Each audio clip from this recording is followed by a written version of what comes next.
Mdau, mambo vipi? Naamini kwamba hali zako zi shwari pasi shari. Karibu tuangazie mawili matatu katika siku hii ambayo ndio siku ya ndovu kumla mwanaye. Nazungumzia nini? Mechi babu kubwa kati ya vijana timu ya Chelsea na timu ya Arsenal. Arsenal kikaribisha The Blues katika uwanja wa Stamford Bridge. Kutakuwaje? Ni mechi ya semifinali, mkumbo wa pili kuwania taji la Carabao. Taji ambalo vijana wa timu ya Chelsea wanalitafuta kwa mara ya sita, wakati ambapo timu ya Arsenal wanawinda taji lao la 3. Itawezekana?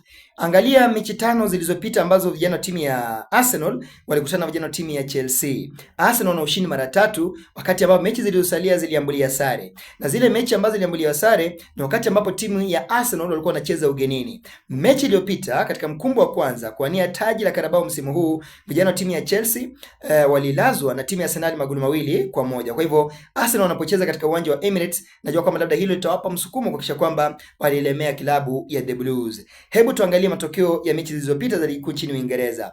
Unapata kwamba timu ya Arsenal ilicheza na timu ya Leeds na walivuna ushindi kwa njia ya wepesi, wakivuna ushindi wa magoli 4-0. Ukiwalinganisha vijana timu ya Chelsea wali struggle sana hadi dakika ya mwisho, wakati ambapo walipata bao la ushindi kuhakikisha kwamba wanavuna ushindi wa magoli 3-2. Kwa hivyo na izangalia on paper nani ali struggle sana katika mechi iliyopita na nani labda atakuwa anavuna ushindi kwenye mtanange wa siku ya leo, lakini ikizingatiwa kwamba ni derby la London, chochote chawezekana kwenye mtanange huo. Arsenal wanaweza kuwa labda walivuna ushindi katika mechi ya mkumbo wa kwanza na Chelsea wakaja kugeuza matokeo hayo. Kwa hivyo mbivu na mbichi itakwenda bainika kunako mwendo wa saa 5 kamili usiku, ambapo timu hizo mbili zitakuwa zinashuka dimbani katika uwanja wa Emirates kutafuta tiketi ya kufuzu katika hatua ya fainali, ambapo mshindi atakuwa anacheza na mshindi kati ya Manchester City na timu ya Newcastle United, mechi ambayo itakuwa inachezwa tena kesho Jumatano usiku kuhakikisha kwamba wanawahi tiketi ya kuingia katika hatua ya fainali. Kutakuwaje? Kwa mtazamo wangu naona kwamba hii ni mechi ambayo vijana timu ya Arsenal tutachukulia advantage ya nyumbani na kuvuna ushindi wa magoli 2-1.